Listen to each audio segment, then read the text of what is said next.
Inovar e simplificar é ser construtivo. Por isso, atuamos para gerar negócios rentáveis, com relacionamentos duradouros e confiança, oferecendo assim um diferencial competitivo. Nascemos dentro do universo Cloud Computing e contamos com todas as nossas soluções comercializadas no modelo de software como serviço.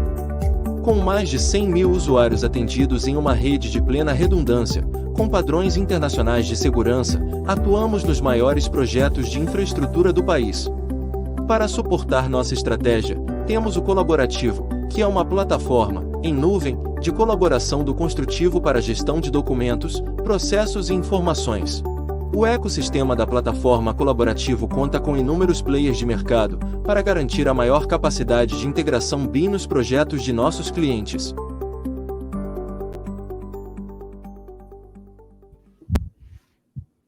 Olá, bom dia a todos. É nosso mais um webinar. Sou o Marcos Granadeiro, aqui do meu lado o César, nosso diretor de soluções. Temos hoje um grande convidado, o professor Sérgio Leusin, arquiteto, professor, aí uns expoentes de BIM aí do nosso mercado. A gente convidou o Sérgio, que gentilmente está participando aí, com a gente desse webinar, que o Sérgio acabou de lançar a segunda edição desse livro, Gerenciamento e Coordenação de Projetos em BIM. Ele é um guia de ferramentas e boas práticas, ou seja, o Sérgio, além de acadêmico, ele é um arquiteto que está na prática vivendo BIM, né? E esse é um livro bacana, é um livro legal, em que a gente tem muitas dicas e deve ser, minha opinião, assim, a opinião nossa, é um livro que tem que ser lido por todo mundo, não só quem vai fazer, quem é técnico, mas também, principalmente, pelos gerentes e diretores. A gente vai falar um pouco sobre isso. E aí surgiu a ideia de ter esse grande bate-papo com o Sérgio, né, que gentilmente está aqui com a gente, para a gente falar um pouco sobre o livro, um pouco sobre as perguntas, enfim, tirar um pouco desse conhecimento grande do Sérgio e falar um pouco, principalmente, nesse momento em que a gente já tem os dois primeiros capítulos da ISO 19650, que fala sobre fluxo da informação, gerenciamento da informação dentro do processo de BIM, né? E em função também das normas normativas aí de lei das licitações, que não sabemos se vai estar vigente ou não, mas enfim, mas está na boca de funcionando, está sendo para ser praticada aí. E, enfim, esse é um pouco do que a gente vai falar. Esperamos que a gente consiga explorar algumas perguntas que a gente preparou aqui, eu e o César, para o professor Leusin, para o Sérgio. E depois a gente quer ter uma novidade legal, diferente. A gente vai sortear um exemplar do livro para quem fizer perguntas. A gente vai pegar as pessoas que fizeram perguntas e vai rodar um sorteio aqui. Então, por favor, não se acanhem. A gente vai, possa pôr as perguntas no chat e depois, no final, a gente vai sortear um exemplar do livro, tá bom? Sem mais, eu queria dar as boas-vindas para o Sérgio aí. Obrigado aí pela oportunidade, Sérgio. Você quer falar alguma coisa? Eu que agradeço a oportunidade muito gentil de vocês de ajudarem a divulgar o livro, mas, na verdade, o intuito hoje é muito mais a gente testar, né? Você tem uma experiência também na área. Acho que o importante é a gente trocar ideias, porque o BIM é colaboração e é através dessa discussão que a gente faz avançar as coisas. Legal, bacana, Sérgio. O livro ele tem uma pegada interessante de cadeia, de como a gente vai, de assuntos interessantes. Então, a primeira coisa que chama atenção, é sobre a falta de compreensão do que é BIM, né? Isso aí leva a uma coisa que eu acho engraçada, que o Sérgio colocou, é que a razão dos casos de insucesso. É muito comum a gente falar de casos de sucesso, mas tem os casos de insucesso. Obviamente, a gente não vai publicar os casos de sucesso, mas eles existem, né? E é com os erros que a gente aprende. a gente percebeu que uma coisa que é curiosa, é uma pergunta, a primeira pergunta que eu faço para o Sérgio, aí joga uma bola, que é, são empresas de engenharia e arquitetura, que estão normalmente dirigidas por técnicos. E aí vem uma pergunta, um questionamento, por que técnico, que em tese deveria entender, ter uma facilidade de entender o que é BIM, tem tanta dificuldade de entender, né, essa compreensão do que é BIM, enfim, não sei. Qual é a sua opinião sobre isso, Sérgio? É uma pergunta bem curiosa, vamos dizer assim, e muito pertinente. Em primeiro lugar, quer dizer, os nossos gerentes e diretores de empresas de construção, pela minha experiência, que é bastante antiga, vamos dizer assim, do tempo que já tem muito tempo, né? Eles são pessoas conservadoras.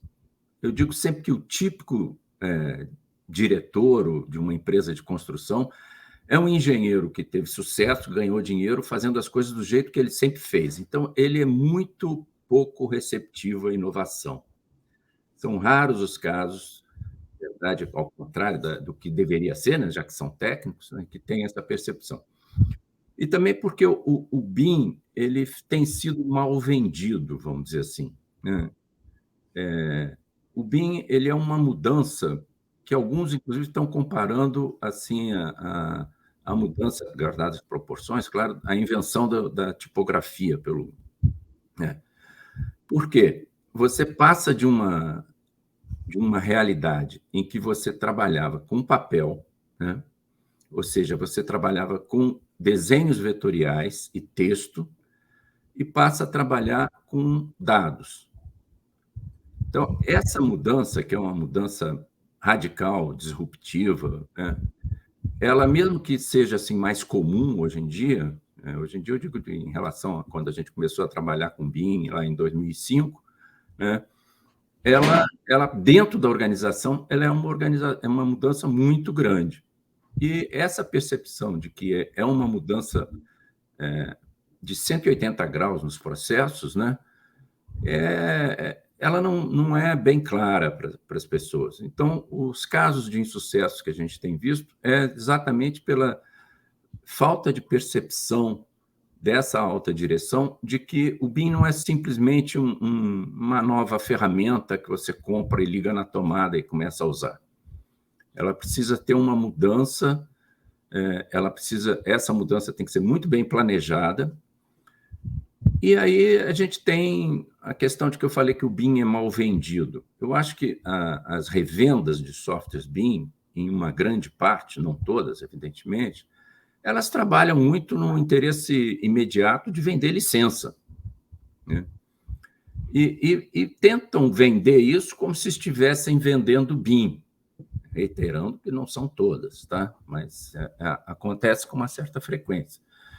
E aí e fica essa percepção, inclusive, às vezes o cara diz, eu vou contratar um projeto em BIM, né? Você não contrata um projeto em BIM, você faz um projeto em BIM. É um novo processo que tem que ser implantado dentro da organização. E eu acho que essa falta de visão de que você tem que mudar o processo, fundamentalmente, quer dizer, o processo é mais importante que a ferramenta. E acho que essa visão, inclusive, é muito... A ISO 19650 ela vem reforçar essa visão, que o BIM é processo de gestão da informação. E aí, enquanto antes a gente tinha uma gestão de documentos, né, e até certo ponto, muitas vezes automatizada, com GED, né? Mas, na verdade, quando você muda a visão, ao invés de gerir documento, eu vou gerenciar dados, eu vou fazer a gestão da informação, você muda totalmente o enfoque. E é isso que tem levado a casos de insucesso, no meu entendimento, né? Interessante. Eu concordo. Eu acho que tem essa questão desse bom, entre aspas, marketing das fabricantes, em realmente focar no resultado imediato deles, que é a venda da licença, muitas vezes causa essa confusão no mercado, né? Eu também jogaria uma outra, não sei se você concorda comigo, mas um outro sal, um tempero a essa discussão, que é a pouca valorização do elemento técnico, da engenharia e da arquitetura no escopo total do projeto, né? Então, assim. Isso aí tudo vira caro, né? Mexer em processo custa caro, então não vou mexer, né?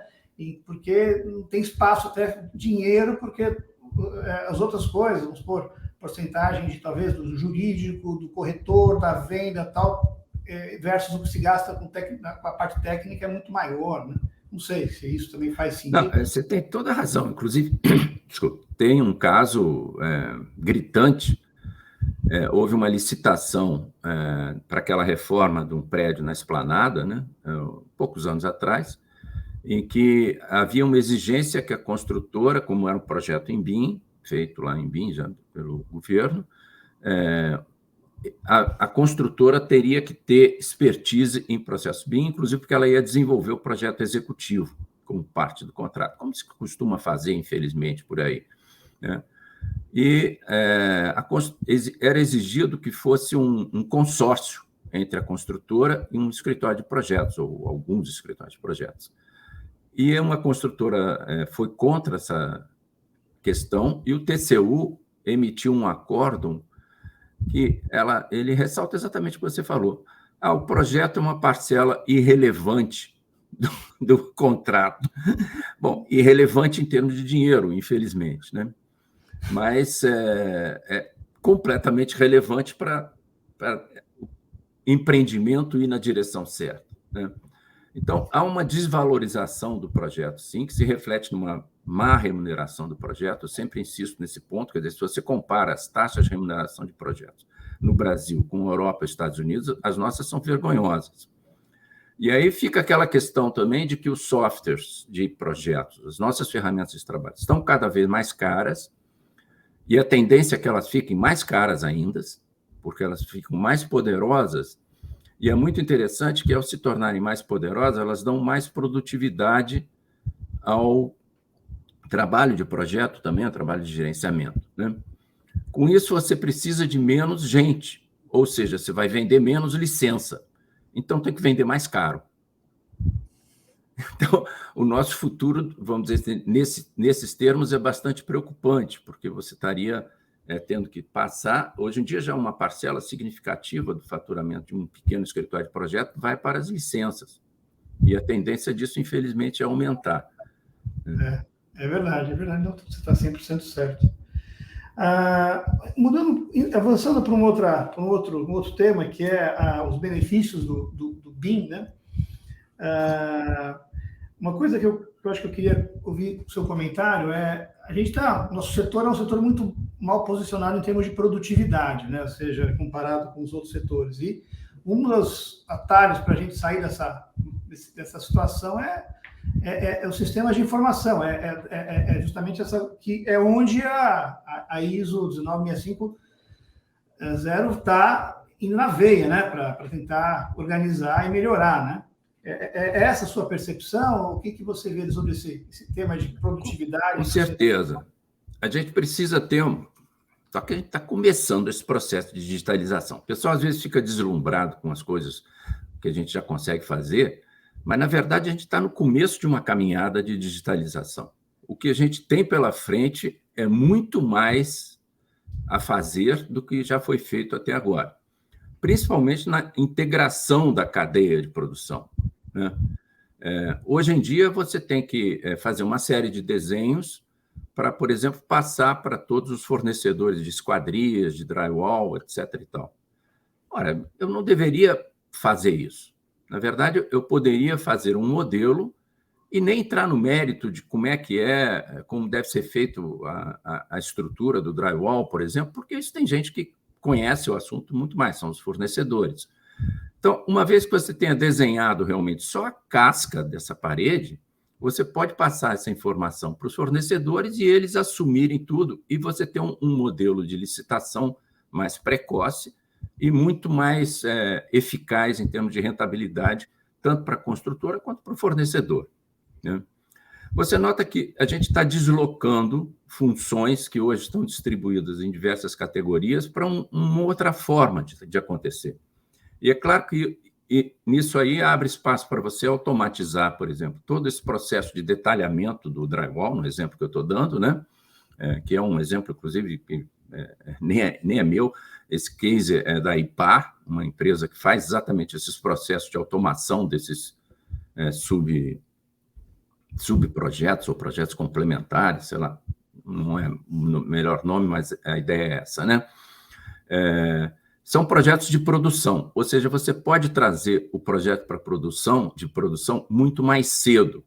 Com isso, você está eliminando etapas, encurtando o tempo de trabalho, né? Então, isso só vai acontecer se o BIM for realmente a plataforma dominante. E se, principalmente, todos os padrões de gestão da informação forem os mesmos. Porque eu tenho que ter a informação sobre o desempenho dessa parede que eu estou exigindo já nessa casca, como eu falei. E é isso que vai nortear o detalhamento dentro de alguns parâmetros pelo fornecedor. Ele tem parâmetro de custo, parâmetro de desempenho de fogo, de isolamento acústico, etc. Né? Eu tenho que passar para ele esses parâmetros e não mais um desenho com uma especificação, né? E vou passar um modelo, e ele vai otimizar a produção desses elementos a partir desse modelo, né? Então, essa digitalização, ela depende que todo mundo esteja trabalhando dentro de uma plataforma que tenha interoperabilidade. E aí nós estamos falando de normas, basicamente no caso de como que a informação é estruturada dentro dos arquivos. A gente está falando do esquema do IFC, com todas as propriedades, etc. e tal. E também de como que isso vai ocorrer durante esse empreendimento, como essa gestão vai ocorrer durante o empreendimento. E aí entra 19.650. Então, você vê que nós temos um leque de normas que vão dar suporte para essa digitalização. E sem eles vai ser difícil que isso acontecer. Agora, digitalização, norma, quer dizer, assim, você falar de norma é um assunto muito chato normalmente, né? As pessoas fogem disso, né? Então, o IFC, particularmente, é um negócio que todo mundo tem medo, né? Porque acha complicadíssimo. E, na verdade, ele não é tão complicado assim.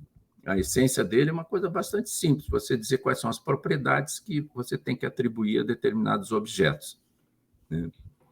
Assim, deixa eu fazer um parênteses aí ao que você comentou do conceito do arquiteto desenvolver a casca e o fabricante fazer o detalhamento.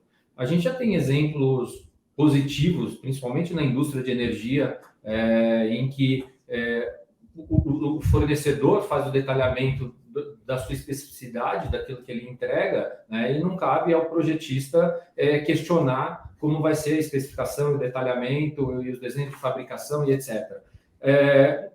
Na engenharia de construção, real estate principalmente, isso normalmente não acontece. E talvez isso é uma hipótese, né, que me veio agora, que pode contribuir por um medo, principalmente na questão da arquitetura, de uma baixa ainda maior da valorização do arquiteto, ou seja, ele vai deixar de ter uma atribuição que hoje majoritariamente ainda é dele. Como é que você vê isso?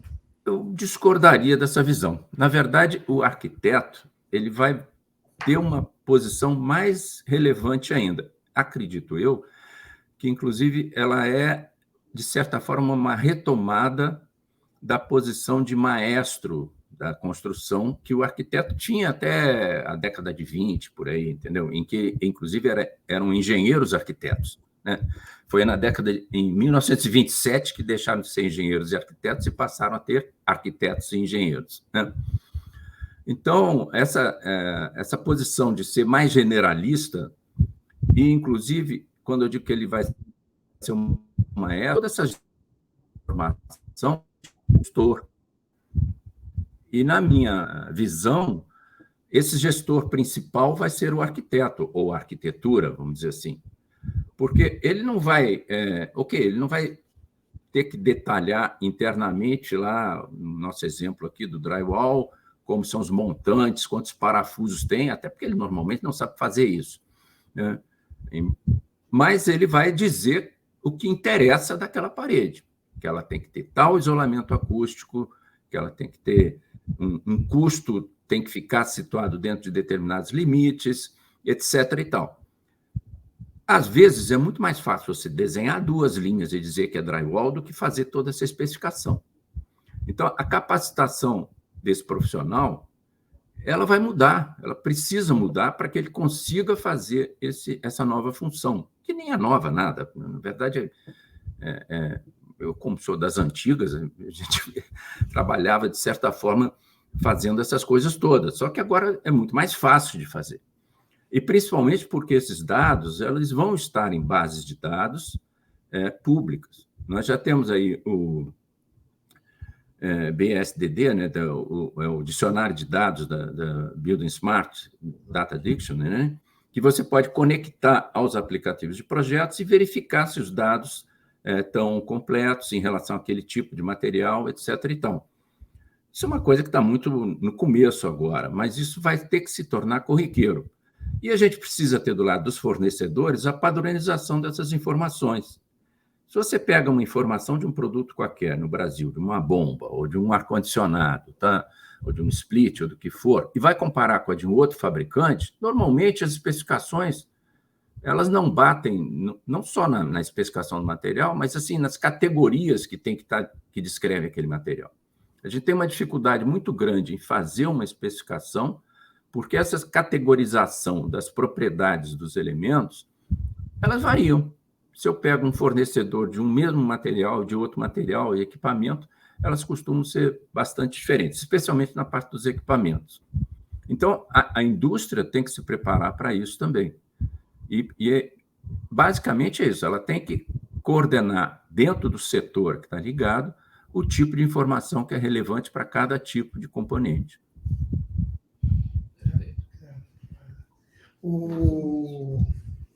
Eu acho que você falou uma coisa interessante aí, Leozinho, e eu queria, aproveitando, explorando aí, já entrando no fluxo do processo,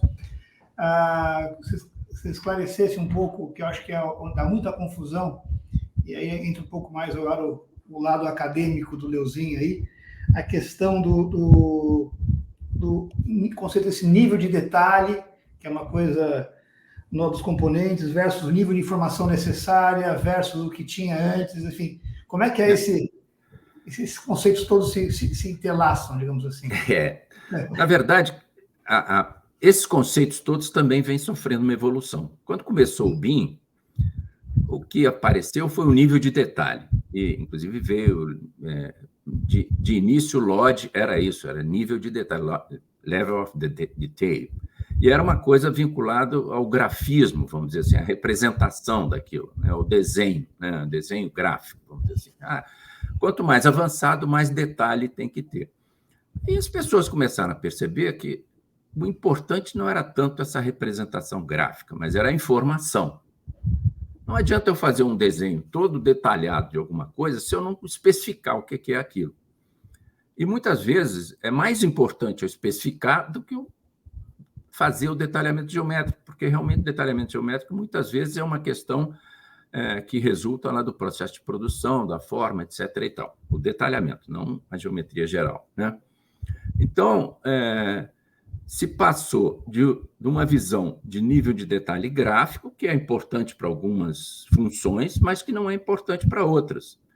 A norma que está saindo agora do nível de informação necessário, né, que é uma nova norma, já foi publicada como norma europeia, deve ser publicada como norma ISO em breve, ela já está na fase GIS, né, que chamam, que é a última etapa antes da publicação.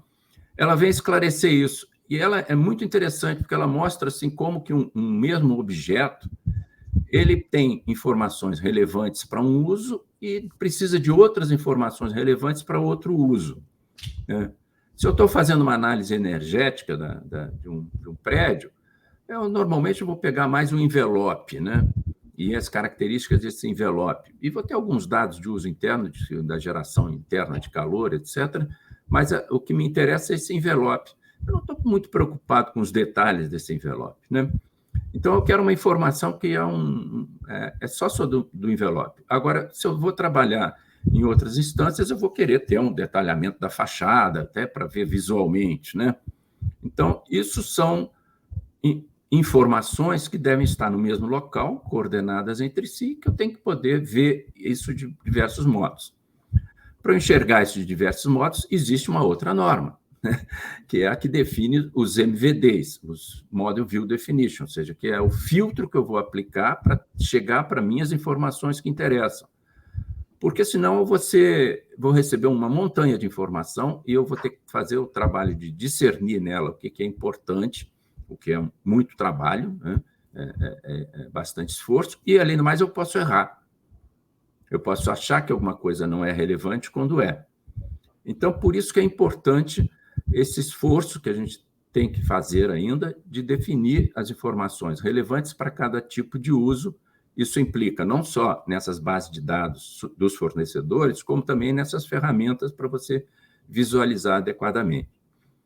Você nota que a gente está falando aqui, se fosse há 20 anos atrás, a gente estaria falando de desenhos, né? E agora nós estamos falando de dados num nível de abstração muito maior do que a representação em desenhos, né? Interessante. Uma das coisas assim que sintetiza, na minha opinião, todo esse conjunto de normas e que está meio que orquestrada pela 19650 dar a informação correta para quem tem que tomar decisão, ou seja, nem mais nem menos, né? Que é justamente o que o MVD busca filtrar, digamos assim, como você bem comentou, né? Achei interessante. Exatamente. Beleza. Vamos mudar um pouquinho de tema, falar um pouquinho das diferenças entre modelo de autoria e o modelo de entrega, o modelo de coordenação, né? Em tese, a gente não deveria, o modelo de autoria tem a propriedade intelectual, tem uma série de questões envolvidas, em tese ele não deveria ser entregue, né? Mas isso a gente nota que existe muito requisito para que seja, e queria entender um pouco melhor como é que, se você tem essa percepção, enfim, e se caso afirmativa, por que se entrega ainda, o que se faz, como é que isso se dá aí? Nós temos ainda, né, assim, aquela coisa que o contratante quer receber algo que ele consiga, que ele domine, vamos dizer assim, né? Domine significa, inclusive, editar, o que é uma visão equivocada, porque, como você já tocou no assunto, aquilo é uma propriedade intelectual com direitos limitados de uso, né? A gente não pode sair por aí pegando um projeto e aplicando em vários lugares. Isso acontece. Inclusive, eu já ganhei uma vez, judicialmente, uma causa de uso indevido do mesmo projeto em 2 lugares diferentes, né? Mas o modelo de autoria, ele cumpre uma função de ajudar na concepção. Então, ele tem uma série de ferramentas, de plugins e coisas que geram informações que auxiliam a você executar aquela concepção. Agora, aquele modelo depois ele vai para o autor, para o proprietário ou para o construtor com outra finalidade. Ele já vai com a finalidade de ser executada aquela obra. Então, o tipo de informação que está ali dentro deveria ser limitado a isso, né? Mas os contratantes ainda relutam muito nisso, né? Em parte, quer dizer, existe uma parcela disso que deriva, que é a tal da interoperabilidade, que é tão alardeada por aí, ela ainda não funciona muito bem. Quer dizer, ela está nos 90 e poucos %, mas tem lá um resquício que dá problema e que exige muito esforço para você resolver.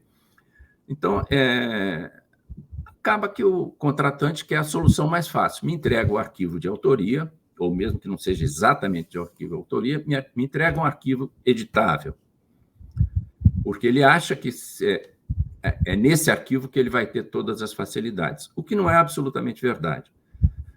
Começa que os aplicativos de projeto, como o nome diz, são de projeto. Eles não servem para você fazer planejamento de obra, tá? Eles não servem para você fazer um orçamento, né? É um equívoco você pensar que um arquivo, por ser do ArchiCAD ou do Revit, ele serve para essas coisas. Ele não serve. O que serve são as informações que estão ali dentro que vão ter que ser acessadas de outra forma. Normalmente, e é interessante que mesmo dentro da suíte Autodesk, por exemplo, muitas vezes você está usando um IFC sem perceber que ele é o arquivo que está ali por trás, né? Então, em visualizador, essas coisas assim, aqueles arquivos são transformados em outra coisa, em outros formatos internos, né? Eles têm uma porta de entrada, mas lá dentro eles são tratados de outro modo. Na verdade, o que se trata ali dentro é de informação. Agora, eu acho que quando a gente melhorar nessa questão de interoperabilidade, e principalmente se der contas, se você pensa a quantidade de aplicativos diferentes que a gente usa numa construção comum, você usa nuvem de pontos, você usa o arquivo de autoria, de projetos, sim, mas você usa também os arquivos para verificar os clashes, para fazer o planejamento, outros modelos de aplicativos para orçamento, para planejamento. Então, você usa uma miríade de arquivos. Fora esses, por exemplo, para eu conectar com o banco de dados lá do Building Smart, né, o Building Data Dictionary, eu uso um outro aplicativo. Depois, quando eu vou fazer a verificação se os dados foram preenchidos dentro do modelo BIM, eu uso um outro aplicativo.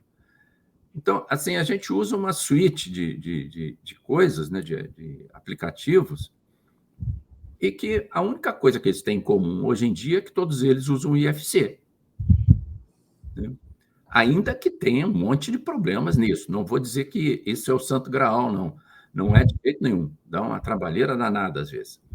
Mas é a única coisa, a gente não tem outra opção. A outra opção seria ter uma plataforma 100% integrada, como é vendida pela Bentley, pela Autodesk, e que, na verdade, quando você vai ver, também não é tão integrada assim. Né? Sempre tem uns pontos, não é 100%, porque eles também compraram um monte de aplicativos e juntaram tudo numa estrutura única. Mas, ao juntar, também tem lá suas falhas. Claro que, com o tempo, eles vão corrigindo isso, mas no momento não é assim que funciona. É interessante, né? Essa saída do arquivo para a informação, né? Essa transição que a gente está vivendo agora, eu acho que Exatamente.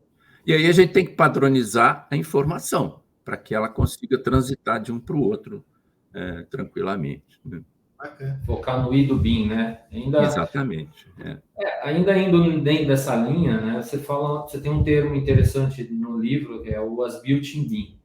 Fazendo uma comparação com as Built in CAD, fala um pouquinho aí como é que você vê esse As Built in BIM, se já teve algum empreendimento que foi entregue As Built in BIM, ele tem alguma similaridade com o que a norma define como o AIM, o Asset Information Model, como é que é isso aí? Na verdade, quando eu digo que quando eu falo do As Built in BIM, na verdade eu estou me referindo ao modelo de informação do ativo, né? Isso seria o nosso ideal. Nós vamos chegar lá algum dia, mas, por enquanto, ainda não chegamos.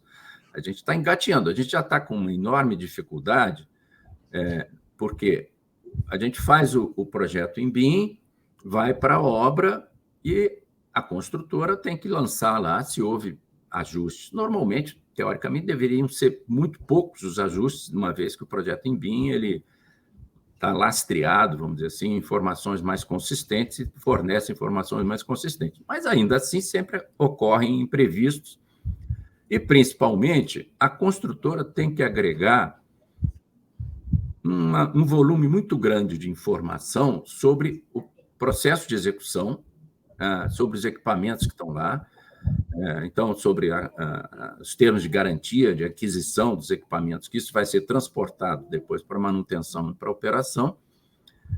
Então, como é que você faz isso? Até hoje, né, você fazia botando caixas de papel e mandando para quem fosse usar isso depois e dane-se o coitado que tivesse que organizar aquilo. Né?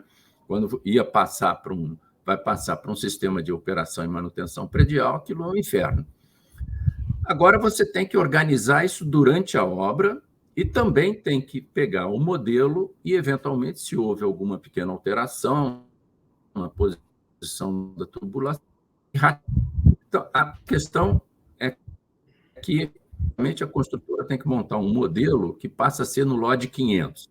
Né? O LOD 500 significa que ele verificou que aquela posição geométrica e que aquela especificação do projeto é exatamente a mesma que foi aplicada. Isso significa verificar 100% da obra, coisa que ninguém faz. Né? Significa que cada tipo de informação que eu coloquei no projeto tem que ser ratificada. Então, eu tenho que fazer alguma marca, vamos dizer assim, de que aquilo foi feito realmente conforme o projeto, né? No as-built clássico, a construtora podia botar um carimbo na planta dizendo que confere com o executado confere com o projeto, né? Ou, se fosse o caso, ia lá fazer uma edição daquele trechinho. Mas ele tem que marcar aonde que a coisa estava e para onde que ela foi. E por que ela mudou. Aí já começa a mudar o que é esse as-built, né?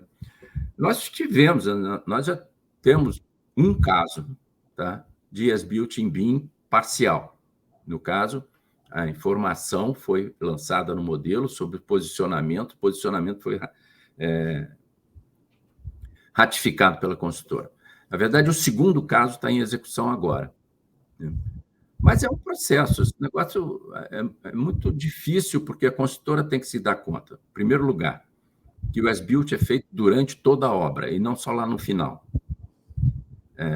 Assim, já teve casos em que o sujeito, no final da obra, eu tenho que entregar o as-built em BIM. Aí contratava um modelador, vamos dizer assim, para pegar um monte de anotação que tinha sido feita durante a obra e fazer o as-built.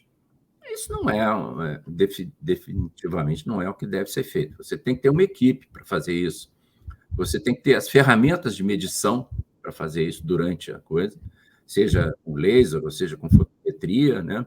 Mas você tem que fazer isso durante a obra e, principalmente, é claro que é um investimento considerável isso, quando você bota na ponta do lápis, mas isso passa a ser uma exigência. Em compensação, a consultora está tendo ganhos em outras pontas, né? Pode aumentar um pouquinho o gasto aqui, mas ela vai ter ganhos muito maiores em função do uso do BIM ao longo de toda a construção. E, agora, isso tem que ser uma exigência do contratante no começo da obra, né? Ele tem que dizer, olha, eu vou querer receber os dados em formatos digital, no formato X, lá no final. E esse contratante tem que verificar se durante a coleta dos dados está sendo feita. Ele não vai conseguir fazer só no final. Então, isso, por exemplo, é uma questão contratual também. E a percepção de valor que o contratante tem que ter do valor que isso tem, né? Para a operação e para a vida do projeto, né? Exatamente. Aí, quando é uma construtora que tem que ser responsável, à luz do Código do Consumidor, etc., então ela já vai ter uma percepção maior. Quando é um contratante que vai operar depois, também. E se é um contratante que não vai operar, ele já perde um pouco o interesse nisso, né? Aí a gente pode ter problemas. Deusinho, vou entrar numa outra área agora aqui que é interessante, agora sobre o processo BIM em si. Tem um tema que você começa a descrever o processo muito interessante, de uma maneira bem interessante no livro, e para quem está lendo é bacana fazer esse depara. E um dos deparos que você faz é sobre a norma a NBR 16636, que normatiza os serviços técnicos de projeto arquitetônico, e o BIM, se comentando que tem ainda aí algumas coisas em termos de faseamento que não está bem compatível. Aí, eu lendo, me chamou a atenção que é uma norma não é tão antiga assim, é de 17, e BIM também não é uma coisa tão nova. Então, como é que é isso aí? Por que uma norma de 17 já não saiu com BIM? Assim, uma pergunta, uma provocação. Eu não sei se tem explicação, mas fiquei curioso. Assim. Bom, eu até fui a algumas reuniões da comissão de estudos aí dessa norma de arquitetura. Uma das coisas que me chamou a atenção quando eu cheguei lá é que eu acho que eu era um dos mais novinhos. Então, ela foi redigida ainda com uma visão antiga, porque quem escreve a norma é que faz isso, né? Não houve a gente até tentou lá levar por um caminho, mas eles seguiram definições clássicas. Mas ela também não chega a ser assim incompatível com o BIM, né? O que é importante é você trazer a essência dessas etapas, né? Na verdade, no BIM também vai ter marcos de projetos, embora a gente esteja trabalhando mais ou menos até sobre o mesmo modelo, e ele vai sendo refinado, vamos dizer assim, mas ele tem etapas. Tem uma etapa em que ele consolida a solução de estrutura, de arquitetura, de instalação, que é o projeto básico. Essa etapa sempre vai ter, porque dali para frente eu vou trabalhar no detalhamento executivo da coisa, que inclusive, como a gente viu, pode ser automatizado em poucos anos, né? Essa etapa de projeto executivo é a que provavelmente vai ser automatizada mais cedo. Apesar de se falar muito de projeto generativo também, né? Mas a etapa de projeto executivo é mais fácil de automatizar, né? Então, essa questão da norma, as normas são feitas por comissões de estudos diversas e elas, infelizmente, nem sempre casam. A ABNT fez um trabalho, muitos anos atrás, que eles contrataram uma senhora até que eu conhecia, e ela tentou fazer uma unificação das definições e dos termos de todo o conjunto normativo. E não conseguiram terminar esse trabalho. Porque, para uma norma, um termo tinha um significado, para outra tem outra. O que dentro da norma funciona. Isso não está errado no termo da norma. O que fica estranho é quando você começa a citar que que a mesma coisa pode ter um conceito diferente conforme o jeito que você está olhando. Mas isso é a realidade, quer dizer, o conceito varia conforme o uso, e o mesmo objeto pode ter diversos usos, né? Então, agora, eu não me preocupo muito, não. Essa questão, eu me preocupo que você tenha referências, assim, o que é um projeto básico. Isso é uma questão muito importante, inclusive, porque isso é uma questão que está na lei de licitações, inclusive na lei nova, né? E também continua mal definido. O que acontece é que o contratante passa a ter que definir o que é o projeto básico para aquele empreendimento. Ele deveria ter uma norma que dissesse isso que eu acabei de falar em grandes linhas aqui, né? O projeto básico é quando daqui para frente a fundação não sai mais do lugar, a estrutura não sai mais do lugar e o custo não aumenta. Não aumenta significativamente. Agora, o que você precisa para atingir esse estágio vai variar um pouco conforme cada empreendimento, cada característica de cada empreendimento. Entendi. Tá bom. Uma outra coisa que eu fiquei curioso, eu queria ouvir é o seguinte: o exemplo do livro, quando cita o processo, e aí reforça o que você acabou de comentar, que o papel que tende a ser mais ressaltado do arquiteto, né, no processo de ser o maestro da coisa, quando a gente fala, logicamente, de predial, mas pensando que em BIM não vai ser o BIM não é só para predial, mas é para tudo, para infraestrutura e tal, que quem vai fazer esse papel talvez seja o engenheiro no arquiteto. Como é que funciona para os outros projetos que são de... Né? Com certeza, na engenharia rodoviária vai ser o engenheiro rodoviário, e por aí vai, né? Quer dizer, o arquiteto é o maestro das edificações, prédios, né? Mas não é de ferrovias, etc. e tal, aí é o engenheiro ferroviário, engenheiro rodoviário, sei lá, né? Na prática, a maior parte dos casos é um engenheiro civil especializado, né? E ele também tem essa característica. E nos dois casos, você nota o seguinte: o que antes ele regia, vamos dizer assim, através de desenhos, ele vai ter que fazer a gestão da informação. Então, onde antes eu estava sempre trabalhando com desenhos, eu passo a trabalhar com informação, com dados abstratos, que podem ser, evidentemente, visualizados como desenhos, mas como, muito melhor ainda, como modelos, né?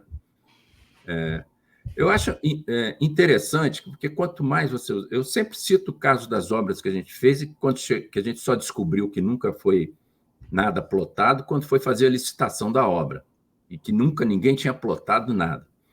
Agora, no projeto do museu, a gente está passando por uma experiência muito parecida, porque a gente já está em pré-executivo e também não se plotou uma folha de projeto, a não ser as que foram encaminhadas para órgãos externos, como o IFAM, essas coisas assim. Mas não tem necessidade de você. E a gente vai chegar num ponto que não vai ter necessidade de plotar nem para a obra. Isso é interessante. E como é que vai ser, nesse caso, você imagina como é que vai ser esse consumo? Porque eu até entendo, as pessoas que estão no escritório, elas estão usando o computador, estão usando o dado, né? Ou mesmo visualizando o modelo. E eu achei super interessante, o Sérgio aponta no livro dele, isso que ele acabou de falar, que tem vários casos em que se geram os documentos 2D, né? Porque são obrigados a gerar as plantas, né? Mas que eles perceberam que ninguém usou os documentos 2D. Está todo mundo usando o modelo e a informação, né? Então, assim, a tendência é que daqui a pouco não vai precisar gerar, se gera sob demanda quando alguém precisar, né? Exatamente. E como é que vai ser esse consumo? Futurista, vai ser o Google Glass, vai ser telas no computador? Como é que a gente vai ser aqui? Você tem uma ideia de como é que vai ser? Não sei, depende muito do grau de automação. Vamos ver o seguinte, eu vou começar uma obra, eu tenho informação no modelo, eu posso passar isso para uma série de estações de topografia, eu não preciso de planta. Perfeito. Ele vai marcar os pontos que estão no modelo, que se interessam lá, ele não precisa de planta. Essa passagem da informação para a marcação da obra pode ser completamente automatizada já. Sim. Né? Sim. A partir daí, eu vou estar trabalhando normalmente, vou fazer as formas da fundação, as formas da estrutura, devem vir prontas, de uma usina, que pode estar trabalhando com máquinas automáticas. Mesmo aqui no Brasil, a gente já tem fornecedores de forma que trabalham desse jeito, já há alguns anos, inclusive. Né? Então, você não precisa de planta de forma. Você precisa de uma forma modelada de uma determinada forma que passe para essa máquina. Né? E por aí vai, quase tudo é assim. Teve um caso interessante de uma posada no Nordeste que foi feita toda com um iPad. E o mestre que fez a posada, que tinha 2.000 metros quadrados, era analfabeto. Nossa, não sabia dessa. E fez a marcação usando um iPad. Né?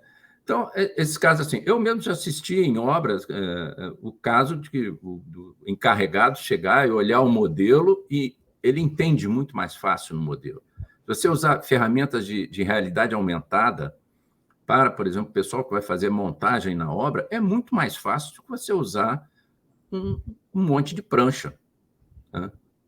E você tem uma qualificação mais fácil desse profissional e mais direcionada para o que interessa, porque é a qualificação dele executar aquele serviço direito. E ele não precisa ficar, vamos dizer assim, perdendo tempo, entre aspas, em entender uma planta, porque ele vai olhar um modelo e o modelo já vem tudo como tem que ser encaixado para construir uma casa de bombas, ou para fazer isso, ou para fazer aquilo. Né? A gente tá interessante, assim, a gente tem uma visão aqui agora como fornecedor, a gente está entrando com a realidade virtual na construção e na indústria pela segurança do trabalho, com treinamento de segurança do trabalho. E aí estão se acostumando com os óculos, estão se acostumando. Depois, para isso, consumir, para produzir, eu acho que vai ser um pulo, eu acho. Vai ser bem rápido. E essas coisas que hoje em dia ainda são muito caras para os nossos padrões aqui, elas tendem a ficar mais baratas, né? Quer dizer, mas a realidade aumentada, ela pode ser usada com tablet, sim. Tem muito problema, né? Ainda existe um preconceito em falta de entendimento, mas uma das dificuldades, a gente tem aqui, a gente comercializa as estações robóticas, e tem duas coisas interessantes. O que dificulta? A estação robótica ela custa mais barata que a estação de topografia, por incrível que pareça. O que acontece é que, muitas vezes, a remuneração ela é por topógrafo, por ponto, e você não tem essa remuneração aqui. Então, ou quando você vai mostrar, o pessoal, aí está aquela parte que a gente já falou no começo, que é um não entendimento do processo, ele manda o topógrafo avaliar. O topógrafo, aquilo vai ameaçar diretamente o topógrafo. Ele fala, não quero isso de jeito nenhum. Né? Então, assim, são questões até culturais do que qualquer outra coisa que estão impedindo, né? Não é mais preço. Interessante. Mas o topógrafo ele vai continuar a existir. Você tem que ter alguém com discernimento ali na hora de última hora, vamos dizer assim. Né? E você tem, só que ele vai ser um sujeito mais um analista do que propriamente um operador ali. Né? Então, há uma mudança de função disso. Agora, você nota o seguinte, que essa questão que eu estava falando, a gente está no contrato que tem que fornecer a documentação Só que aquela documentação dessas etapas intermediárias, a gente está verificando, posso afirmar com todas as letras, não serve para nada. Porque a gente trabalha no modelo direto, aí lá pelas tantas tem que parar tudo para fazer uma série de pranchas. Quer dizer, é um esforço que só vale a pena quando você tem uma demanda específica. Eu tenho que entregar as pranchas lá para a prefeitura, para os bombeiros, sei lá para onde, coisa que também não devia acontecer. Quer dizer, a prefeitura deveria poder receber um arquivo e analisar no arquivo, como, aliás, Salvador já está fazendo, né? Salvador e algumas outras cidades estão começando. Salvador já implantou, né, um sistema que eu mando o projeto em modelo BIM para eles, né? Agora, é complicado isso, porque Salvador instituiu uma metodologia que ela teve que desenvolver do zero, né? Mas aquilo ali, será que vai virar padrão para outras cidades ou para cada cidade eu vou ter que fazer um modelo de um jeito? Aí é o pior dos mundos, né? Sim, sim, sim. Acho que nós estamos encaminhando para o final, Leozinho, passou rápido. O César tem uma pergunta interessante aí que a gente estava querendo fazer para você, e depois a gente vai ver umas perguntas dos participantes aí e finalizar com o sorteio aí, né, César? É isso aí. Bom, dos 8 macroprocessos que estão preconizados ali na ISO 19650, metade delas é antes do começo da mobilização. Isso é uma mudança cultural considerável, considerando aí o mindset brasileiro de fazer sem planejar, de fazer obra sem projeto. Como é que você enxerga isso? Como é que você vê essa transferência, essa responsabilidade do contratante de pensar, especificar melhor, enfim, para ter um produto melhor, né? Todo aquele framework de você ter o OIR, o OIR, o PIR, antes para poder fazer uma contratação em BIM ideal, né? Como é que você enxerga isso? Casos de aplicação desde o início, e como é que você enxerga, principalmente, essa questão? Eu acho que essa parte da norma foi mais extensa, porque realmente essa é a parte mais difícil. Você conseguir arrancar do contratante o que ele realmente quer e botar isso num contrato, primeiro, conseguir arrancar o que ele quer, saber o que ele quer. E depois que ele bote isso num contrato, é muito difícil. Como você falou, aqui no Brasil especialmente. Mas eu acho que não é só no Brasil, não, porque essa norma é internacional. E se eles dedicaram tanto tempo, tanto espaço na norma para isso, é porque lá também isso é um problema, né? E, na verdade, é o seguinte, se você não sabe o que você quer, qualquer coisa serve, né? Então, isso dificulta o trabalho de projeto, leva a um dispêndio de recursos muito maior, a retrabalho. Normalmente, muitas vezes, você vai por um caminho e depois o contratante diz, não era isso que eu queria, era outra coisa. Bom, aí você acaba tendo que fazer de novo mesmo, né? Isso é o zero e V0, né? Então, a norma ela vem atacar um ponto que é central. Você tem que saber para onde você vai. Se você não sabe para onde você vai, qualquer lugar serve, né? Você não sabe para onde quer ir, qualquer lugar serve. E aí sempre vai dar problema. A norma com essa ênfase é muito bem-vinda, vamos dizer assim, porque é onde a gente tem a origem dos problemas, né? A origem dos problemas sempre está numa especificação ruim, nesse enunciado do problema que a gente vai resolver, né? Então, eu acho que a norma é muito importante dentro desse aspecto. Agora, vai ser difícil da gente conseguir fazer isso acontecer de modo realmente bem difundido. Mas vai aos poucos, né? A gente fica muito ansioso com essa mudança. E sempre se esquece que o nosso ciclo de produção é muito lento. A gente demora 3, 4, 5 anos para sair de um projeto até a operação de um prédio, né? Mesmo na área imobiliária, o tempo médio é em torno de 3 anos. Entre você comprar um terreno e tomar a decisão de fazer e entregar a obra, vamos dizer assim, né? Então, como eu preciso de vários ciclos para fazer um processo de inovação completo, eu estou falando aí de uma inovação do BIM, dessa coisa toda, vão demorar muitos anos, né?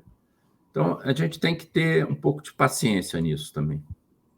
Perfeito. Não, eu acho, concordo com você, eu acho que essa questão a gente conversava bastante, eu e o César aqui, que essa é a principal dificuldade, que assim tem muita atividade de planejamento, de pensamento, de coisa, mais ênfase no projeto e aquela coisa do tipo, a obra não começou ainda, né? E tem muita coisa que o projeto não começou ainda, calma, estamos discutindo, estamos vendo, estamos planejando, estamos mobilizando, estamos... Né? Isso é projeto. É projeto, é isso aí. Né? Então tá bom. A gente teve algumas perguntas interessantes. Tem várias aqui, nós temos 4 minutos para terminar nosso tempo, de 1 hora aqui. Eu tenho uma pergunta interessante aqui do Carlos Gonçalves Rocha. Quais são as principais tendências em tecnologia BIM que devemos esperar para ver nos próximos anos? A pergunta que ele fez aqui agora para a gente. O que você faria, Leozinho? Aí? Bom, tecnologia BIM, vamos entender de digitalização da construção. Né? Acho que... Eu acho que a gente vai ter uma ênfase muito forte, tanto na ponta do projeto generativo, né? Ou seja, de ferramentas que vão ajudar o processo de concepção, mas que não vão eliminar, não vão de jeito nenhum.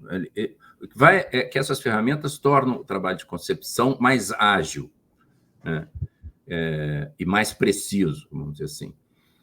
E a outra ponta é exatamente o processo de integração entre o projeto, a concepção e a produção desses elementos. Eu acho que são os dois momentos assim que têm mais benefícios para vir. Agora, como essas coisas demoram para acontecer, o que a gente está assistindo agora é que está tendo muita novidade na área de planejamento, de acompanhamento de obra, porque foi uma demanda de alguns anos atrás que está sendo respondida agora. Então, nós estamos vendo um grande número de ferramentas de acompanhamento de obra, por exemplo, que ainda estão disputando entre si qual é o método melhor, mas, na verdade, o foco de pesquisa e desenvolvimento está nessa integração com a produção, que é onde vão ter ganhos fantásticos, eu acho, de produtividade. Perfeito. Tá bom. Uma última pergunta interessante aqui é da Mayra Santos Evangelista, que como deve ser feita essa reformulação da capacitação profissional de arquiteto e engenheiro para estar pronto para esse novo desafio aí? É uma coisa complicada. Eu venho da universidade e, assim, é uma dificuldade muito grande, especialmente nas federais, você fazer uma mudança de currículo. Eu me lembro que numa vez que eu fui coordenador de curso e propus uma mudança de currículo bastante significativa na época, e a primeira questão que o corpo docente disse, não, o currículo tem que ser feito a partir das nossas competências. Eu disse, poxa, mas o mercado não quer as nossas competências, ele quer outras, né? Então, é muito difícil você mover essa arca de Noé, que é uma universidade, seja para que lado for, né? Então, não tenho resposta para isso. Na prática, o que acontece é que as novas gerações, por interesse e por necessidade, e também porque daí ela começa a ver que ela consegue se capacitar melhor, ela vê nisso uma oportunidade, e vai buscar essa capacitação de algum jeito. A gente tem que oferecer essas ferramentas de capacitação, e a verdade é que você tem que ter também políticas para que não haja perda de know-how nesse processo.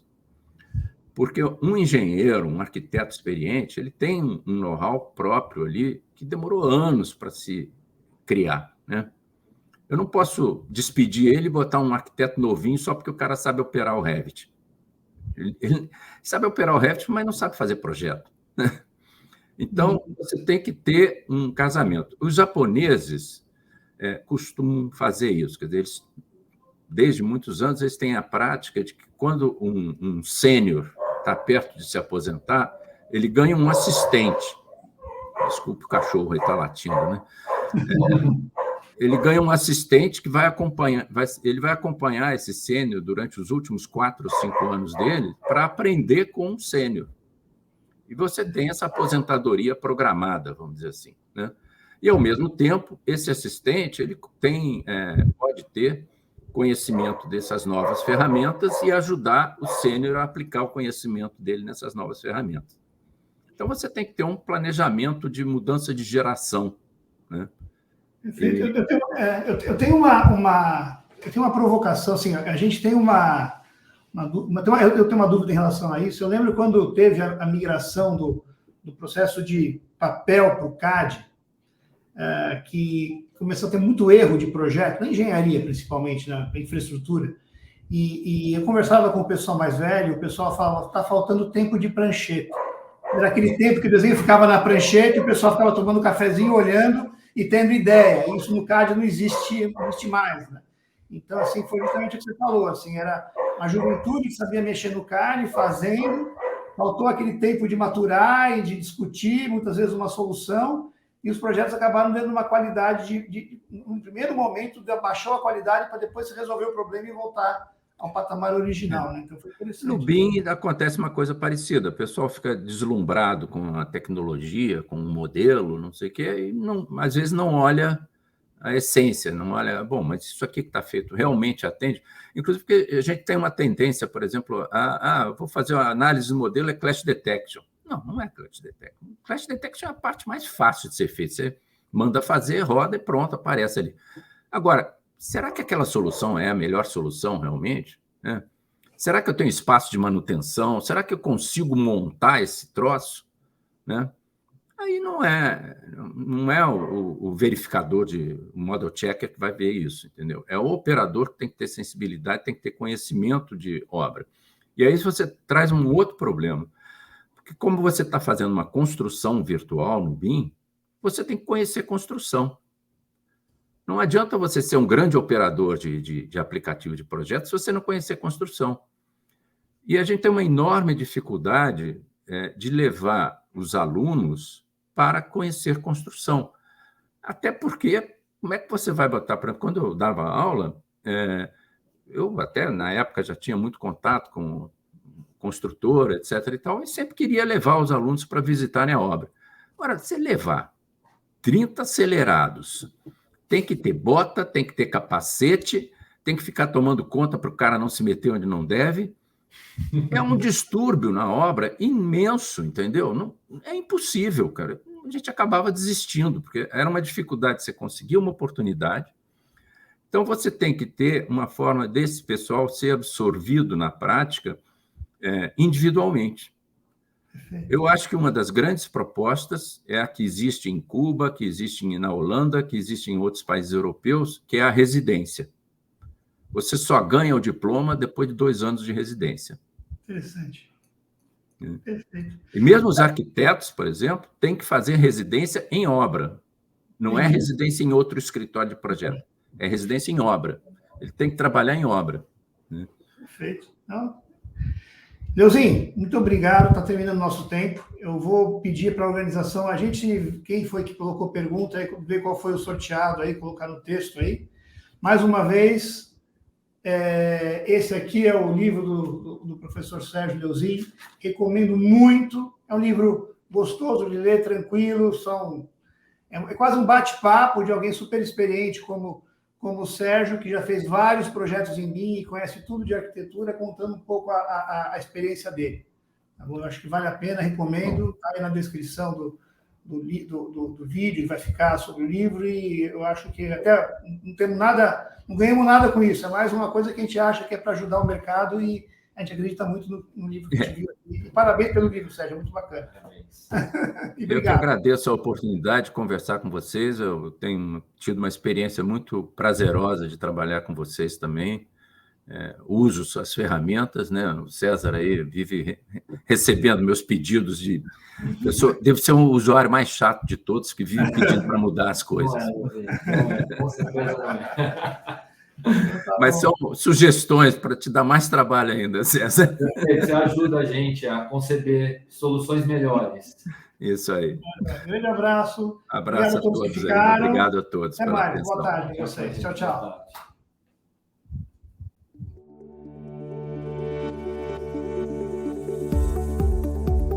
Inovar e simplificar é ser construtivo. Por isso, atuamos para gerar negócios rentáveis, com relacionamentos duradouros e confiança, oferecendo assim um diferencial competitivo. Nascemos dentro do universo Cloud Computing e contamos com todas as nossas soluções comercializadas no modelo de software como serviço. Com mais de 100 mil usuários atendidos em uma rede de plena redundância, Com padrões internacionais de segurança, atuamos nos maiores projetos de infraestrutura do país. Para suportar nossa estratégia, temos o Colaborativo, que é uma plataforma, em nuvem, de colaboração do construtivo para gestão de documentos, processos e informações. O ecossistema da plataforma Colaborativo conta com inúmeros players de mercado, para garantir a maior capacidade de integração BIM nos projetos de nossos clientes.